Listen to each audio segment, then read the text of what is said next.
Hello everyone, আবার আমরা একটা নতুন ব্লগ নিয়ে আসলাম। আজ আমরা যাচ্ছি ফ্যামিলির সবাই মিলে বলরাম মন্দির, বাগবাজার, মায়ের বাড়ি এবং কাশীপুর উদ্যানবাটি। তাহলে যাই এবং আপনাদের সবাইকে দেখাই। পেছনে দেখুন সবাই রেডি হয়ে আছে। যাও তোমরা দুজন এগিয়ে যাও, অটো করে যাবে তো যাও।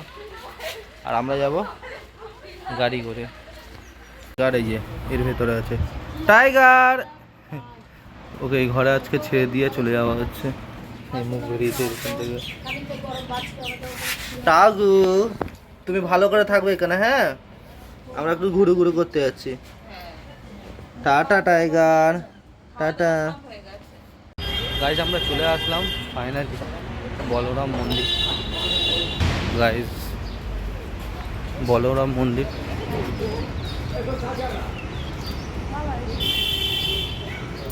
যাই এবার ভেতরে প্রবেশ করি। আর যদি সব যাচ্ছে বাস্টুপ কি, আর যদি ভেতরে ভিডিও করতে পারি তাহলে করবো, না হলে ব্যাস এত অবধি। যাই এবার ভেতরে।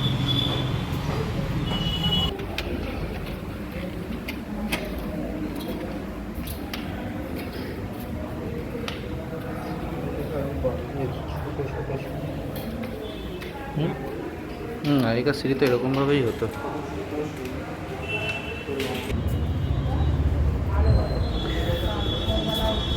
বলরাম বসু ইনার নামে পরবর্তীকালে বলরাম মন্দির হয়।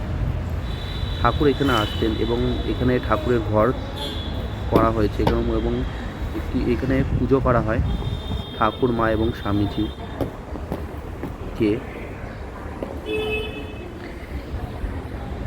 এবং বলরাম বসু ছিলেন জমিদার, এবং জমিদারের ঘর বাড়ি অবশ্যই জমিদারের মতো। ঘর বাড়িগুলো দেখুন কি সুন্দরভাবে, কি অপূর্ব ঘর বাড়ি। আর উত্তর কলকাতা মানেই। পরবর্তীকালে মা এইখানে এসেই থাকেন, এই ঘরের মধ্যেই অনেকটা সময় কাটায় মা এখানে, এবং সেইখানেই মায়ের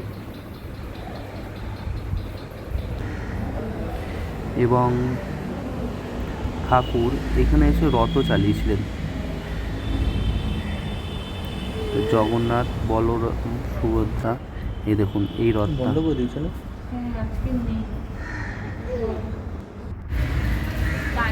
গাইজ বলরাম মন্দির থেকে আমরা বেরিয়ে এবার যাচ্ছি, সামনেই আছে গিরিশ ঘোষের বাড়ি, ওটা দেখাই। দেখিয়ে এবার যাবো আমরা মায়ের বাড়ি অথবা কাশীপুর উদ্যানবাটি, কারণ কাশীপুর উদ্যানবাটি বন্ধ হয়ে যাবে তাড়াতাড়ি 7টার সময়। দেখি কী করা যায়। তার আগে আপনাদের দেখাই গিরিশ ঘোষের বাড়ি। আর পিছনে সবাই আসছে।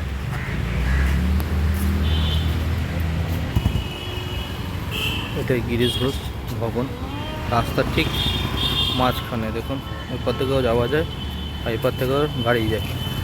গিরিশ ঘোষ সম্পর্কে যদি কিছু বলা হয়, গিরিশ ঘোষ ছিলেন নাট্যকার, এবং কথিত আছে গিরিশ ঘোষের ক্যান্সার ঠাকুর নিজে নিয়েছিলেন।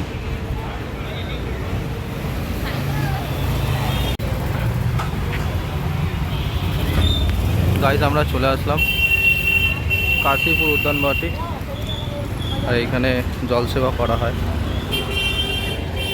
যাই ভেতরটা এবার। অফিস রুম, কল্পতরু ঠাকুর, কল্পতরু। 1886 খ্রিস্টাব্দে 1 জানুয়ারি ঠাকুর কল্পতরু হয়েছিলেন আম গাছের নিচে। পরবর্তীকালে আম গাছটি চেঞ্জ করা হয়, সেই আম গাছটি আর নেই, এবং তিনি বলেছিলেন সকলের চৈতন্য হোক। ঠাকুরের যখন ক্যান্সার ধরা পড়ে, পরবর্তী সময় এবং শেষ সময়ে ঠাকুর এইখানেই থাকতেন। এখন সন্ধ্যা আরতি হচ্ছে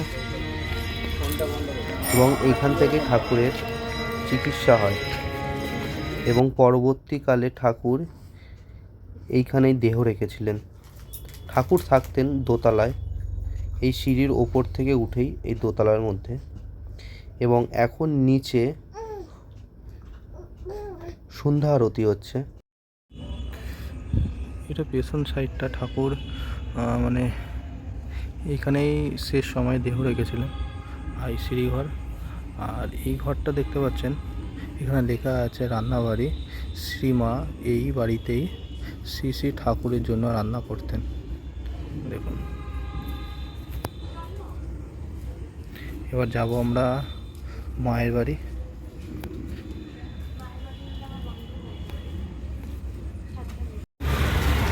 গাইজ আমরা চলে আসলাম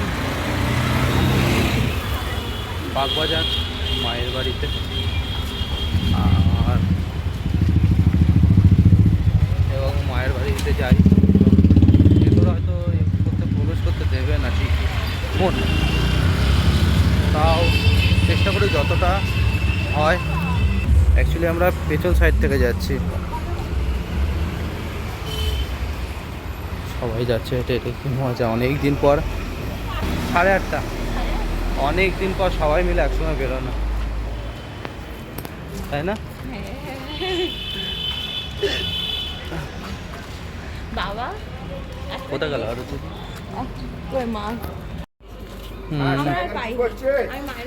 চলে এসছি মায়ের বাড়ি। এটা হলো মায়ের বাড়ি। ঠাকুর যখন দেহ রেখেছিলেন কিছুদিন মা বলরাম মন্দিরে ছিলেন, এবং পরবর্তী সময়ে মা এইখানেই চলে আসেন বাগবাজার মায়ের বাড়িতে। 8টা অবধি, 7:30, আর এখন সময় আছে। চলো, চলে এসছি। এবার ফোনটা বন্ধ করে দিই। মায়ের বাড়ি থেকে বেরিয়ে আমরা এগিয়ে যাচ্ছি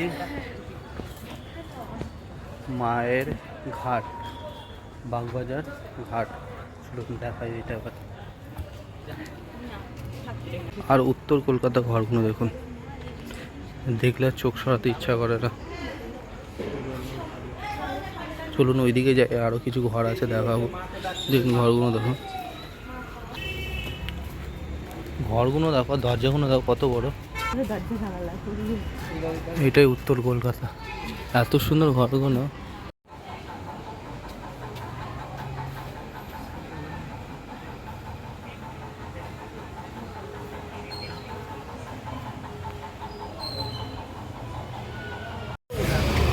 গাইজ আমরা হাঁটতে হাঁটতে পৌঁছে গেলাম মায়ের ঘাট।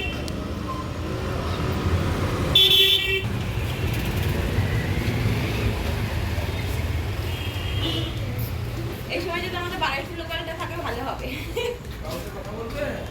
বলো হ্যালো, এই না অনেকটা। মা এখানেই আসতেন স্নান করতে। হ্যাঁ, ইডেন গার্ডেন স্টেশন লোকাল যায় এখান থেকে একটা। এই সময় একটা বাড়ি ভাটা পড়েছে এখন। আজকে ব্লগ এখানেই শেষ করি, আবার একটা নতুন ব্লগ নিয়ে চলে আসবো। বালি ব্রিজ। কোথায় ব্রিজ?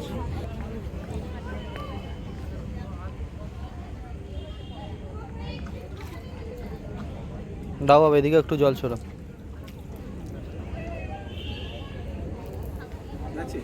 হ্যাঁ।